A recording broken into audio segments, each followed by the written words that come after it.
E como é que funciona a questão de demarcação de terras indígenas? Vocês já participaram disso? Como é que vocês têm uma opinião formada em relação a isso? Como que a gente poderia resolver esse imbróglio? Nós participamos muito, tá? E mudou um pouco, né? A forma. Te confesso que eu não estou bem a par, não estudei mais isso, mas lá na década, lá em 2000, né? 2005, nós tivemos vários GT, que era o grupo de trabalho instituído pelo governo federal para demarcação de terra indígena. Através da FUNAI. Né? Através da FUNAI, através da FUNAI. Então, E era só a FUNAI. Era só a FUNAI que vinha fazer a demarcação dessa terra. E tinha um antropólogo que era o coordenador da equipe, que nós só dávamos suporte. Então, o que a Graer fazia? Dava o suporte na parte de mapeamento. Então, ele vinha, reconhecia e a gente fazia o levantamento e construía o mapa que depois gerava o decreto de criação da terra indígena. Tem havido conflito históricos aí na questão indígena, né? Desde sempre. E que eu vejo isso de uma forma assim péssima para todo mundo, né? Tanto para o indígena como não indígena. E a gente não vê muita solução, porque as coisas não avançam. O que mudou hoje? Hoje o GT já não pode ser mais constituído só pela FUNAI. Então ele tem uma série, vai ter participação do órgão estadual, do Ministério Público, INCRA. Da FUNAI, do INCRA. Então tem hoje o grupo de trabalho ele é composto por uma equipe técnica de várias pessoas, de vários órgãos, e que vão opinar no resultado final daquela terra que vai ser decretada, terra indígena. Do decreto até ela ser reconhecida vai um caminho longo ainda, né? E assim, na minha opinião pessoal, ela só o seguinte: o INCRA também só trabalhava com desapropriação até 97, 98, se não me engano. Fernando Henrique instituiu a compra para a constituição do assentamento, né? A aquisição.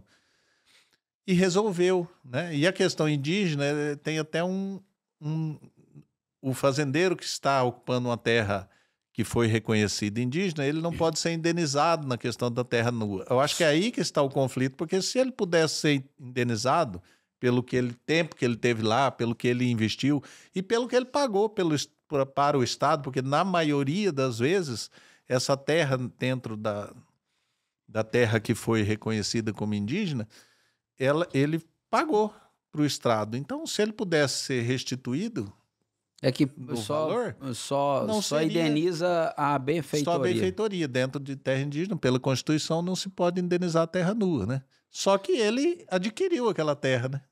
Então, aí eu acho que é o grande nó que nós temos para evitar o conflito. Isso é problema constitucional.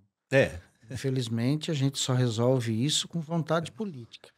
Então, assim, tem que haver alteração da Constituição, porque uma vez você identificada como terras indígenas, elas são consideradas tradicionais. E uma vez consideradas tradicionais, ela volta ao status de terras não tituladas. Exatamente. E quando você não tem ela titulada, mesmo que você pagou, você titulou, você não consegue, aquele documento seu, e isso é uma briga, e nós temos alguns conflitos desses aqui no Estado, em que a gente tem uma série de propriedades que foram tituladas pelo Estado, a pessoa veio, recolheu aos cofres públicos, titulou, matriculou aquilo que a gente falou lá no início, e aí simplesmente da noite para o dia, por ser reconhecida como uma terra tradicional, ela perde o status de titulada, e aí ele deixa de receber por aquilo que ele pagou e aquilo que ele ocupou e explorou durante muitos anos. Então, é um dispositivo da Constituição. A gente precisava resolver essa situação, né? Às vezes eu sinto que existe uma certa omissão, eu vou falar assim,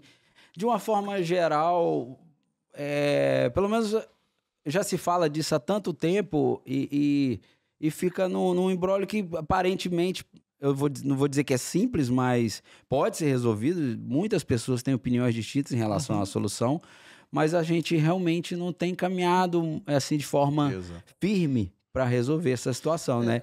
Enquanto isso, os atores ali, tanto os povos originários, né, que é um termo mais utilizado atualmente, e os produtores rurais ficam tendo problema entre eles e o poder público muitas vezes acaba, eu vou dizer poder público de todas as esferas, mas aí é mais uma questão realmente de legislação, né, para poder resolver isso. E nenhum consegue avançar, né? Mas olha, fica aquele impasse e as coisas não desenrolam. Então, chegou para nós, Nogueira, agora essa semana, um pedido do Ministério Público Federal para que a Agraera avaliasse alguns imóveis na região, no entorno de Dourados, para aquisição, para ampliação da área indígena. Então, assim, a gente já está vendo algumas mudanças, o próprio Ministério Público, e aí a solicitação, aí nós